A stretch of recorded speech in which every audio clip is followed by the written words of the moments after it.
देखिए, वैसे मैं कोई ज्ञानी वानी नहीं हूँ। जितना ज्ञान मुझे मेरे गुरुदेव भगवान से प्राप्त है उसी आधार से मैं आगे बात करता हूँ। और गुरुदेव ने जो ज्ञान दिया है वो कोई अपनी तरफ से ऐसे कोई उवाबाई नहीं बकी है, मनमाने तरीके से नहीं बोला है। उन्होंने शास्त्रों से सारा निष्कर्ष निकालकर, शास्त्रों से दिखा दिखा कर सब कुछ बोला है। ये धर्म का चक्कर क्या है, जाति का चक्कर क्या है, इन चीज़ों को थोड़ा सा यदि हम अपनी बुद्धि पर जोर डालेंगे, शास्त्रों को खंगालने की कोशिश करेंगे, तो सब कुछ निकल कर सामने आ जाएगा। हालांकि दुनिया बहुत ज़्यादा रिसर्च करती है धर्म के ऊपर, शास्त्रों के ऊपर, लेकिन ऐसे समझ में नहीं आ सकते, क्योंकि हमारे जो धर्म शास्त्र होते हैं वो कोड वर्ड में हैं, संकेतों में हैं, श्लोकों में हैं। और जैसा उनको हम पढ़ के अपने बुद्धि स्तर से अर्थ निकालने का प्रयास करते हैं, वैसा उनका अर्थ नहीं होता है बिल्कुल भी। तो शास्त्रों के सार को केवल कोई तत्वदर्शी संत ही निकाल सकता है। और जो तत्वदर्शी संत होता है वो पूरे विश्व में एक समय में केवल एक ही होता है। और वर्तमान में वो तत्वदर्शी संत संत रामपाल जी हैं, जिन्होंने सारा सार निकाल कर दे दिया है शास्त्रों का। क्या चक्कर है ये। अब देखिए, सबसे पहले अगर हमने किसी भी चीज़ को जानना है जाति के विषय में, धर्म के विषय में, क्योंकि आज आधी से ज़्यादा दुनिया धर्म के चक्कर में पड़कर, जातियों के चक्कर में पड़कर, कोई मीणा टाइगर सेना बना बैठा है, कोई यादव सेना बना बैठा है, कोई भीम आर्मी बना बैठा है, कोई अपनी राजपूत जो है करणी सेना बना बैठा है। तो दुनिया भर के लोग, जहाँ जहाँ उनका दाव लगा, जहाँ जहाँ उनको मान बढ़ाई दिखाई दी, उनको अपनी पब्लिसिटी दिखाई दी, वहीं लोगों ने अपनी सेना जोड़ ली। जबकि विचार कोई नहीं कर रहा कि असली माजरा क्या है। देखिए, जब आप सृष्टि रचना को सुनेंगे ना, एक बार सृष्टि रचना सुने बिना, सृष्टि रचना को जाने बिना हम ना तो किसी धर्म को समझ सकते हैं, ना किसी धर्म के धर्म शास्त्र को समझ सकते हैं। तो सृष्टि रचना हमारे शास्त्रों में लिखी हुई है, संत रामपाल जी ने उसको खोल के बताया है, समझाया है। तो जब आप सृष्टि रचना पढ़ेंगे तो आपको इस बात का पता चलेगा कि जहाँ हम रह रहे हैं, हम जिस पृथ्वी पर रह रहे हैं, खाली ये पृथ्वी ही नहीं है, इसके जैसी 49 करोड़ पृथ्वियां हैं। इसके जैसी 49 करोड़ जो है पृथ्वियां हैं। लेकिन हम लोग तो खाली पृथ्वी को जानते हैं, क्योंकि इससे बाहर हम जा नहीं सकते, इससे बाहर हमारी बुद्धि काम नहीं करती। वैज्ञानिक भी अपना खोज खोज करके, आविष्कार करके इससे बाहर नहीं जा सकते, इसलिए लोग उस चीज़ को जान नहीं पाए। तो जब आप सृष्टि रचना को पढ़ेंगे तो पता चलेगा कि यहाँ का जो सिस्टम है 21 ब्रह्मांड का, ये सारा सिस्टम ब्रह्मा विष्णु महेश के माध्यम से चलाया जा रहा है। चलाता कौन है? ब्रह्मा विष्णु महेश का बाप है काल, जिसको महाकाल भी कहते हैं, काल भी कहते हैं, जिसको ज्योति निरंजन कहते हैं, जिसको अलख निरंजन कहते हैं। वो शैतान है, मुसलमान धर्म में उसको शैतान कहते हैं, हिंदू शास्त्रों में उसको काल कहा जाता है। उस शैतान की जो पत्नी है वो है दुर्गा। ये दुर्गा माता जो 8 हाथों में 8 हथियार लेके सिर पे बैठी रहती है, जिसके नवरात्रे करते हैं, ये है वो दुर्गा। ये उस शैतान की पत्नी है, उस काल की पत्नी है ये। अन्यथा आप एक बात बताओ, दुर्गा जी को हम लोग माता कहते हैं, और दुर्गा जी को आप देखो 16 श्रृंगार करके रहती है, टिक्की बिंदी हार श्रृंगार लगा के रहती है। और किसी से पूछो कि उसका पति कौन है, तो किसी को नहीं पता। हमारे किसी भी धर्म गुरु को, इन पाखंडी नकलियों को किसी को नहीं पता। नहीं नहीं, वो तो आदि जननी है, आदि भवानी है, उसका कोई पति नहीं है। अरे उसका पति नहीं है तो फिर उसको माँ क्यों कह रहे हो तुम? अगर माँ कह रहे हो तो फिर उसका कोई पति भी तो होना चाहिए ना। और अगर वो कुंवारी है तो फिर हार श्रृंगार किस लिए कर रही है? हमारी बहन मायावती तो नहीं करती कोई हार श्रृंगार है। तो इनसे कोई पूछे नालायकों से, तो ये जवाब नहीं दे पाते। ये जितने भी धर्म गुरु हैं, ये प्रेमानंद जी, ये कौन सा देवकीनंदन ठाकुर, ये रीतिश्वर महाराज हैं, ये अनिरुद्धाचार्य, चारों शंकराचार्य, किसी के पास कोई जवाब नहीं है। क्यों? क्योंकि इनको शास्त्रों का ज्ञान नहीं है, इनको वो तत्व ज्ञान प्राप्त नहीं है जिस आधार से शास्त्रों का सार निकाला जाता है। तो ब्रह्मा विष्णु महेश के माध्यम से ये पूरी जो सृष्टि है नीचे की, इससे ऊपर बहुत सारी और भी है सृष्टियाँ। तो नीचे की जो सृष्टि है, जिसको हम ये स्वर्ग पाताल धरती जो हम लोग जानते हैं, ये सारी की सारी सृष्टि ब्रह्मा विष्णु महेश के माध्यम से संचालित की जाती है। ठीक है। अब ब्रह्मा ब्रह्मा जी के माध्यम से फिर इंसानों की उत्पत्ति हुई, धीरे धीरे धीरे धीरे ये पृथ्वी जो है ये भर दी गई है। उसके बाद में उन इंसानों ने जैसे भी अच्छे बुरे कर्म किए, शास्त्रों में उन कर्मों का क्या परिणाम है वो लिखा हुआ है। शराब पीवे कड़वा पानी, 70 जन्म जो है कुत्ते के जानी। एक बार शराब पीने वाला आदमी 70 जन्म लगातार अगले जन्मों में वो कुत्ते के भोगता है। पर द्वारा स्त्री का खोले 70 जन्म अंधा हो डोले। दूसरे की माता बहनों को बुरी नज़र से देखने वाला, उनके साथ में जो है दुराचार करने वाला, वो चाहे उनकी सहमति से करे चाहे उनके साथ में ज़बरदस्ती करे, जिसको हम लोग बलात्कार कहते हैं। यानी शादी के अलावा जो व्यक्ति किसी और स्त्रियों के साथ में जो जो एक गलत व्यवहार करता है, वो व्यक्ति लगातार 70 जन्म अंधे के प्राप्त करता है अगले जन्मों में। अंधा चाहे वो गधा बैल बन के हो चाहे इंसान बन के हो। अब जैसे ये एक बाबा है हमारा, ये क्या नाम है इसका, राम भद्राचार्य, ये जन्म से ही अंधा है। तो पिछले जन्म में इसने गैर स्त्रियों के साथ में कुकर्म किए हुए हैं, जिसका परिणाम ये वर्तमान में भोग रहा है। ये शास्त्रों के अनुसार बातें हैं, ये बिल्कुल सत्य हैं।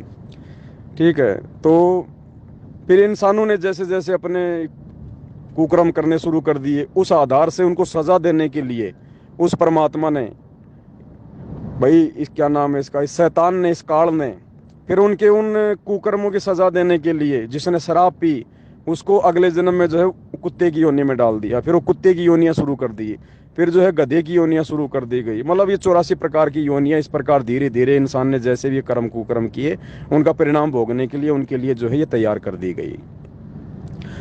अब इंसान हो गए धरती पर।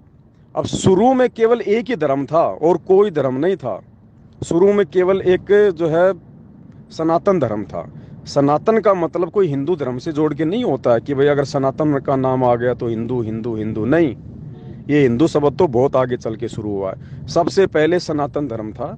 सनातन हम सभी आज वर्तमान में, कोई मुसलमान है, कोई हिंदू है, कोई सिख है, जैनी, बौद्ध, ईसाई, मंगोली, यानी जितने भी धर्म आज इस दुनिया में बने हुए हैं, पहले कोई धर्म नहीं था, केवल एक सनातन धर्म था। सनातन धर्म का मतलब होता है सबसे पहला धर्म। सबसे पहले धर्म को सनातन धर्म कहते हैं। उसकी यही परिभाषा होती है कि जो सबसे पहले था वो ही सनातन है। तो सबसे पहले केवल एक सनातन धर्म था। सनातन धर्म के कुछ नियम थे। सनातन धर्म में कोई भी व्यक्ति कोई किसी प्रकार का कोई नशा नहीं करता था, कोई बीड़ी गुटखा मांस तंबाकू वगैरह, कोई जीव हत्या करना ये नहीं करता था, व्यभिचार चोरी जारी मिलावट कुछ नहीं, बिल्कुल नेक नीति ईमानदारी से। यानी जैसे हम कहते हैं ना कि सतयुग में यहाँ के जो इंसान थे वो देवताओं के समान थे, तो शुरुआत में ऐसा था। हर आदमी अपना नेक नीति से काम करता था, प्यार प्रेम से रहा करता था।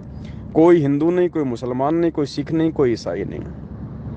आगे चल के जैसे जैसे इंसान की ये जो मानसिक जो प्रवृत्ति है वो बिगड़ती चली गई शैतान के प्रभाव से, क्योंकि ज्ञान नहीं होगा, शास्त्रों की जानकारी नहीं होगी तो इंसान अपने भले बुरे के बारे में नहीं सोच सकता।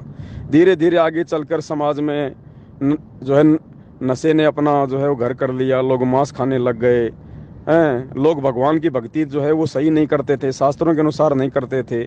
जो हमारे धर्म गुरु थे उन्होंने हमारे को उल्टा सीधा ज्ञान समझा दिया। भाई किसी ने अपना पेट भरने के लिए पाखंड पूजा शुरू करवा दी, किसी ने माता जी के चक्कर लगाने शुरू कर दिए, किसी ने मंदिर बनवाने शुरू कर दिए। यानी शास्त्रों के अनुसार जो साधना होती है वो साधना हमें प्राप्त हुई नहीं, साधना के बिना हमें लाभ हुआ नहीं। और फिर जब हमारे ऊपर संकट आए तो हमने समाधान के लिए इन धर्मगुरुओं के पास जाना शुरू कर दिया। धर्मगुरुओं को जैसा ज्ञान था उल्टा सीधा ज्ञान बता दिया। इससे फिर आदमी के जो है कर्म बिगड़ते जो है वो चले गए। फिर इंसान ने धन कमाने के लिए, सुख प्राप्ति के लिए उल्टी सीधे काम करने शुरू कर दिए और धीरे धीरे आगे चलकर फिर जो है ये धर्म बन गए। फिर जैसे हज़रत मोहम्मद आया आज से जो है लगभग 1400 साल पहले, तो हज़रत मोहम्मद ने एक नया धर्म चला दिया, लोगों को अपनी तरफ से नए जो है मतलब की परिपाटी उन्होंने वो चला दी। जो हज़रत मोहम्मद के नियमों को फॉलो करने लगे उनको जो है मुसलमान कहने लगे। भाई अब अगर मुसलमानों से कोई पूछे कि भाई मुसलमान धर्म की स्थापना जो है वो किसने की, इस्लाम धर्म को किसने चलाया, तो वो क्या कहेंगे, हज़रत मोहम्मद ने बनाया इस्लाम धर्म, हज़रत मोहम्मद ने चलाया मुसलमान धर्म। भाई हज़रत मोहम्मद ने तो इस्लाम धर्म को बनाया, वो बनाएगा कब, पैदा होने के बाद ही बनाएगा ना, या माँ के पेट में बना दिया था उसने। हज़रत मोहम्मद पैदा हुआ, उसके बाद वो जो भी उसने कोई शिक्षा प्राप्त की, आगे चलकर उसने लोगों को अपने विचार दिए, धीरे धीरे लोग उसकी विचारधारा से सहमत होने लगे, तो आगे चल के मुसलमान धर्म बन गया, एक जो है मतलब इस्लाम धर्म बन गया। तो ठीक है, अगर हज़रत मोहम्मद ने इस्लाम धर्म बनाया चलाया है तो हज़रत मोहम्मद का जन्म कौन से धर्म में हुआ था? भाई हज़रत मोहम्मद ने तो मुसलमान धर्म को बनाया, उसको चलाया। हज़रत मोहम्मद ने इस्लाम धर्म को जन्म दिया, कब दिया? जन्म होने के बाद दिया ना। तो फिर हजरत मोहम्मद का कौन से धर्म में जन्म हुआ था? क्योंकि इस्लाम तो उसने बाद में चलाया। तो हजरत मोहम्मद के माता पिता कौन से धर्म में थे? उसके दादा परदादा कौन से धर्म को फॉलो करते थे? हजरत मोहम्मद का जन्म कौन से धर्म में हुआ था? केवल जो है सनातन धर्म में जन्म हुआ था। रामचंद्र का भी सनातन धर्म में जन्म हुआ था, श्री कृष्ण जी का भी सनातन धर्म में जन्म हुआ था, आपके जो मतलब बुद्धा जी हैं उनका भी जो है इसमें सनातन धर्म में हुआ था जन्म। सबका सनातन धर्म में जन्म हुआ।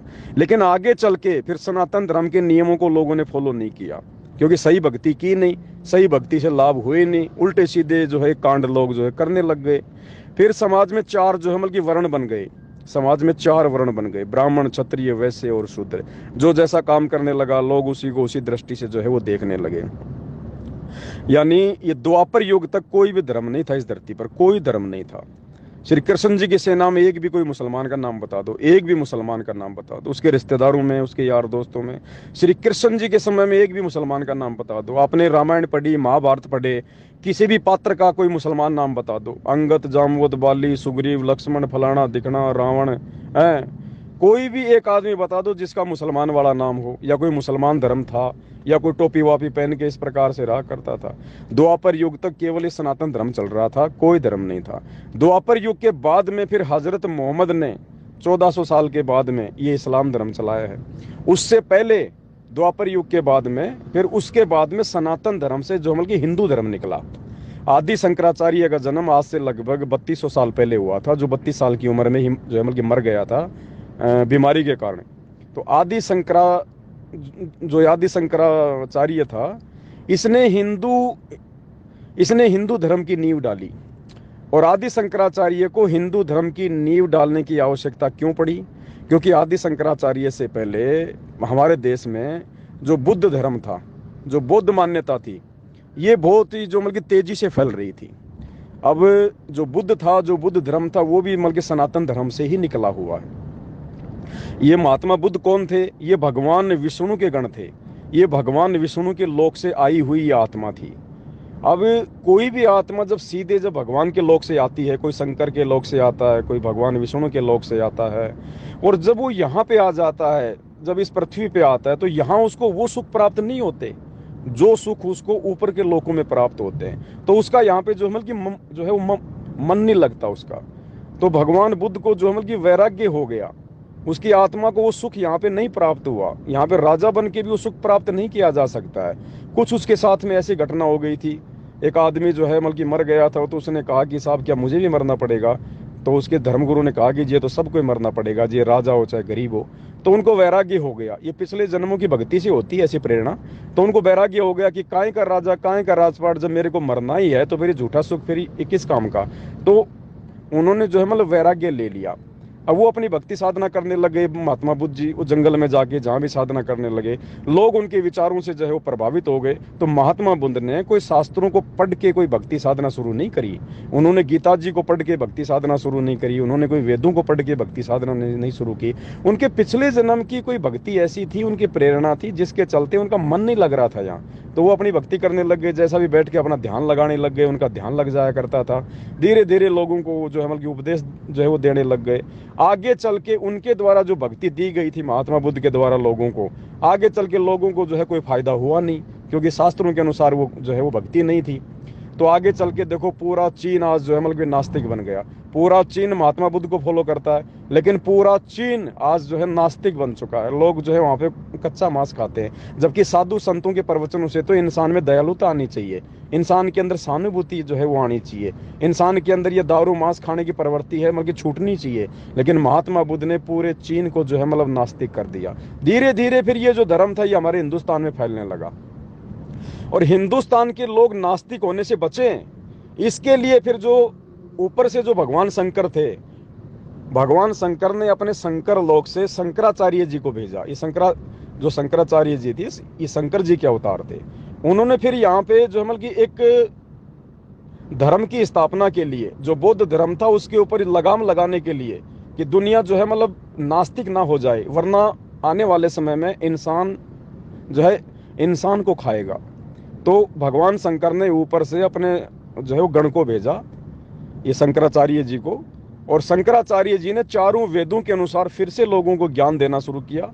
वेदों में जो भक्ति है लोगों को वो बताना शुरू किया, जो कर्म कांड है वो बताने उन्होंने शुरू किए, जिससे धीरे धीरे धीरे धीरे बौद्ध धर्म का प्रभाव जो है वो कम हो गया और हिंदू धर्म का जो प्रभाव है जो मतलब कि वो बढ़ने लगा। तो बौद्ध धर्म के बढ़ते जो है प्रभाव को लोगों को नास्तिकता से जो है बचाने के लिए शंकर जी ने आदि शंकराचार्य को 3200 वर्ष पहले धरती पर भेजा था। और उन्होंने छोटी सी उम्र में बहुत सारी उन्होंने पुस्तकें लिख दी थी, लोगों को भक्ति से जोड़ दिया था।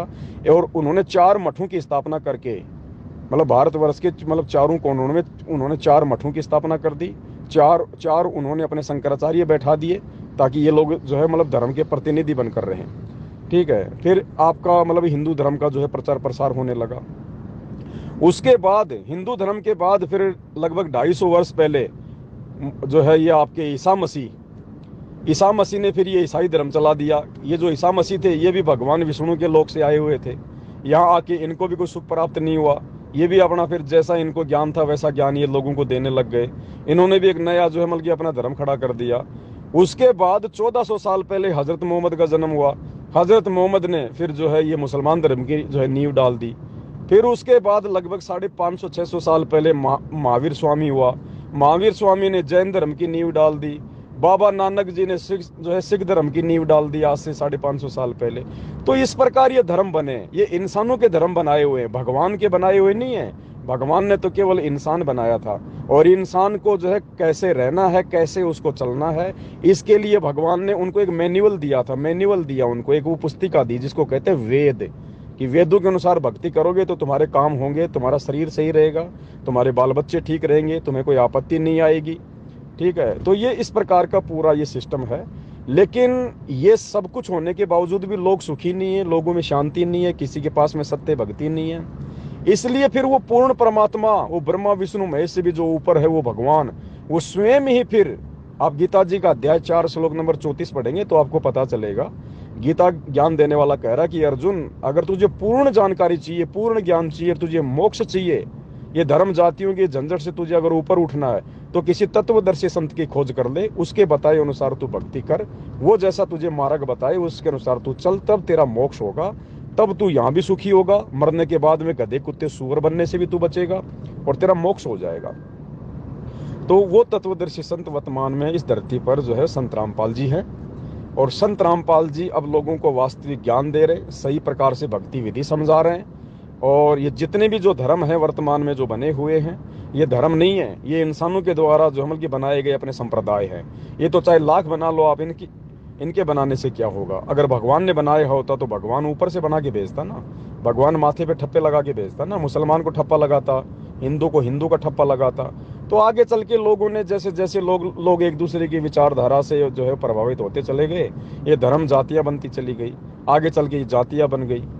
अब ये जातियां कैसे बनी, पहले के समय में जो लोग इन चारों वेदों को जो कंठस्थ याद कर लेते थे, आगे फिर लोगों को सुनाया करते थे, उनको क्या कहने लगे, चतुर्वेदी, यानी जिसको चारों वेद याद है उसको चतुर्वेदी कहने लगे। वो जाति बन गई एक ब्राह्मणों में। आगे चल के जिसको 3 वेद याद हो गए उसको त्रिवेदी कहने लगे, जिसको 2 वेद याद हो गए उसको द्विवेदी कहने लगे। तो इस प्रकार से ये जातियां बन गई। अब ये चमार कौन है, दानक कौन है, ये भगवान ने थोड़ी बनाए। जब 4 वर्ण बनाए गए थे, ब्राह्मण क्षत्रिय शूद्र और वैश्य, तो वैसे लोगों का काम था समाज की जो गंदगी है उसको साफ करना। जैसे किसी की गाय भैंस बैल मर गई, उसको उठा के बाहर पटक देना, झाड़ू पोछा वगैरह करना, साफ सफाई करना गंदे नालों की, वो बहुत अच्छी बात थी। वो लोग समाज की सेवा किया करते थे। हम उनको नीचा समझते हैं, ये हमारी बहुत बड़ी नालायकी है, लेकिन वो तो सेवा थी उस समय। वो एक वर्ण था, चारों वर्ण जो है मतलब बराबर हुआ करते थे, अपना अपना कार्य बड़ी जो है मतलब निष्ठा के साथ में किया करते थे। अब ब्राह्मणों का काम था वेद शास्त्रों को पढ़ना और लोगों को जो है वो पढ़ाना, तो वो तो अपना फ्री रहते थे, नहा धो के अपने सफेद कपड़े पहन के बढ़िया जो है मतलब अप टू डेट रहते थे। क्षत्रियों का काम था लोगों की रक्षा करना, वो भी बढ़िया खाते पीते मुर्गा बकरा बढ़िया हथियार लेके रहते। वैश्यों का काम था लोगों को ठगना, दुकानें वगैरह बना के व्यापार करना, लोगों को सामान पहुंचाना, वो भी अपना आराम से रहने लगे। अब जो बेचारे शूद्र वर्ण में थे उनका काम था लोगों की साफ सफाई करना, लोगों की सेवा करना, अपनी रोजी रोटी के लिए लोगों के यहाँ पे जो मतलब मजदूरी करना। तो गाँव में जब कोई गाय भैंस वगैरह मर जाती थी तो उनको थोड़ा बहुत कोई अनाज या पैसे दे के उस मरे हुए जानवर को गांव से बाहर जो मतलब फेंकवाया करते थे। तो वो क्या करने लगे, वो उस पशु को बाहर डाल के आते थे, तो उनके मन में एक आइडिया आया कि क्यों ना हम इस मरे हुए इस जानवर की खाल उतार लें। मांस नहीं खाते थे वो। उन्होंने सोचा कि हम इस मरे हुए जानवर की खाल उतार लें और इस खाल से हम लोगों के चप्पल जूते वगैरह बनाने शुरू कर दें, ढोलक वगैरह बनाने शुरू कर दें, तो 2 पैसे हमारे को भी मिल जाएंगे, हमारा एक जोमल की एक्स्ट्रा जोमल की जॉब हो जाएगा। तो उन्होंने ऐसा ही किया, वो जानवर की खाल उतारते, फिर अपने घर पे लाके जहाँ वो रहते थे उसको सुखाते, साफ करते, तो और फिर उसके चमड़े के जूते वगैरह बनाते। तो ये चमड़े का काम करने की वजह से उनके आसपास जोमल की गंदगी रहने लगी, वो बदबू होने लगी। तो आम व्यक्ति उनसे थोड़ा सा मतलब नफरत करने लग गया कि यार नहीं नहीं यार, वहां नहीं बैठेंगे यार, वहां पे जमल की मक्खियां भिनभिनाती है, वहां पे जमल की बदबू आती है। वो उनका उनका कार्य विचारों का ऐसा था। ठीक है, तो आगे चल के लोग उनसे दूरी बनाने लगे, उनसे नफरत करने लगे। क्यों? क्योंकि उनके आसपास जो मतलब की गंदगी रहा करती थी। आगे चल के उनको जो व्यक्ति मतलब चमड़े का काम करता था उसको चमार नाम दे दिया गया। अब चमार कोई भगवान ने थोड़ी बनाई जाती। जो व्यक्ति उस समय जो मतलब चमड़े का काम करने लगा उसको चमार नाम दे दिया गया, जबकि चमार तो सभी है। चमार मतलब अब चाम तो सबके ही है, ये चमड़ा तो सबके ही है, हिंदू के भी है, मुसलमान के भी है। लेकिन वो व्यक्ति चमड़े का काम करता था इसलिए उसको चमार का नाम दे दिया गया। अब बहुत सारी बातें हैं भाई साहब, जब आप संत रामपाल जी के यूट्यूब पे जाकर जब आप ये सत्संग सुनोगे, हर एक चीज़ आपको जो है बिल्कुल साफ साफ हो जाएगी। और सृष्टि रचना जो संत रामपाल जी ने बता रखी है, यूट्यूब पर आप जाके सर्च करना सृष्टि रचना संत रामपाल जी महाराज, आपको सब कुछ क्लियर हो जाएगा। बाकी ये देखो, कोई छोटा नहीं है, कोई बड़ा नहीं है, कोई धर्म नहीं, कोई जाति नहीं। अब हमें ज्ञान नहीं है तो हम आपस में एक दूसरे की जो है सुन के, एक दूसरे की हमारे बाप दादा जो करते आ रहे हैं हम भी वही करने लग गए हैं। शास्त्रों को हमने देखा नहीं, क्योंकि बचपन से ही हमारे को हिंदी इंग्लिश है, बेटा तुझे डॉक्टर बनना, तुझे इंजीनियर बनना, तने ये करना, तने वो करना है। बचपन से ही बेचारे को हिंदी इंग्लिश पढ़ाने लग जाते हैं। शास्त्रों को पढ़ने का कभी उसको मौका दिया ही नहीं बच्चों को, क्योंकि माता पिता को चाहिए नौकरी और पैसा। अब गीता को पढ़ के कौन नौकरी लगेगा, कौन पैसा कमाएगा? तो माता पिता ने भी अपने बच्चों को जो मतलब की बिजनेस में लगा दिया है, बच्चा पढ़ तू बड़ा आदमी बनेगा। तो बेटे ने वो पढ़ाई तो पढ़ ली, वो अंग्रेज तो बन गया, लेकिन शास्त्रों को ना पढ़ने के कारण उसकी बुद्धि आध्यात्मिक क्षेत्र में बहुत छोटी हो गई। और वो आदमी फिर पैसे कमाने के चक्कर में ये नहीं देखता कि भाई मैं किसका भला करूंगा, मैं किसका बुरा करूंगा, मैं मिलावट कर रहा हूँ, चोरी कर रहा हूँ, रिश्वत ले रहा हूँ। क्यों? क्योंकि उसको आध्यात्मिक शिक्षा ना माँ बाप ने दी, ना उसको समाज ने दी। समाज में जहाँ भी बैठा, रिश्तेदारी में गया, तो उसने यही देखा कि उसका छोरा नौकरी लग गया, उसका छोरा डॉक्टर बन गया, उसने मकान बना लिया, उसने गाड़ी खरीद ली, तो वो भी बेचारा 2 पैसे कमाने के लिए सारे काम करने लगा। तो आध्यात्मिक शिक्षा की कमी के चलते इंसान का जो स्तर है वो नीचे गिरता चला गया। अब आज कोई बच्चा जन्म ले रहा है, मान लीजिए कोई चमार या धानक परिवार में, तो वो तो बड़ा होते क्या करेगा, भीम भीम जय भीम जय बाबा साहेब, हमारे परमात्मा बाबा साहेब। अब उस बच्चे को क्या पता, माँ के पेट में थोड़ी वो कोई सीख के आया है। उसके माता पिता जो पूजा कर रहे हैं वो तो बच्चा वो भाई वही करेगा ना। तो इसी प्रकार हिंदू धर्म में जिसके माँ बाप हनुमान पूज रहे, बालाजी पूज रहे, राम पूज रहे, वो भी वही पूजने लग गया। अब मुसलमान का बच्चा राम क्यों नहीं पूजता, हिंदू का बच्चा हजरत मोहम्मद को क्यों नहीं मानता?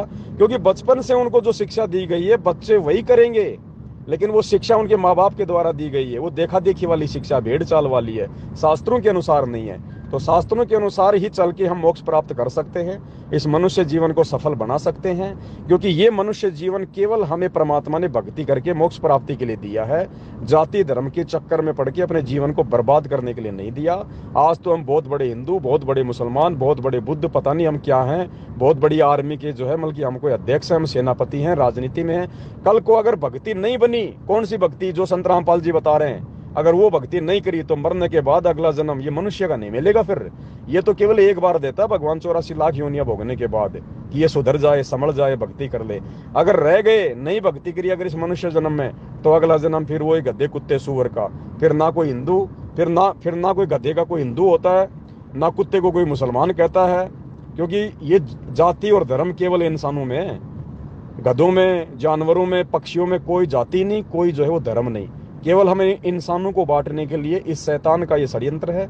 इसने हम सबको शास्त्रों के ज्ञान से अपरिचित करके ये जातियों में, धर्मों में बांट रखा है, सीमाओं में बांट रखा है, देश और दुनिया में बांट रखा है।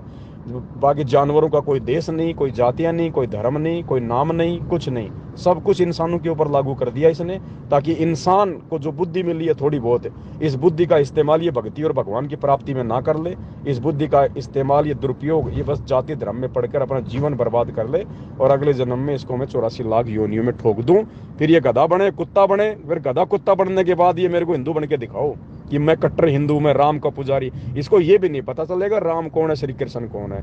आज आप किसी जानवर को पास में बैठा के समझाओ कि बेटा बोल राम राम, बेटा बोल दशरथ पुत्र राम, उसको नहीं पता कौन राम, कौन जो है वो कृष्ण है। तो भाई ये बुद्धि परमात्मा ने भक्ति मोक्ष प्राप्ति के लिए दी है। इस जाल से बाहर निकलो।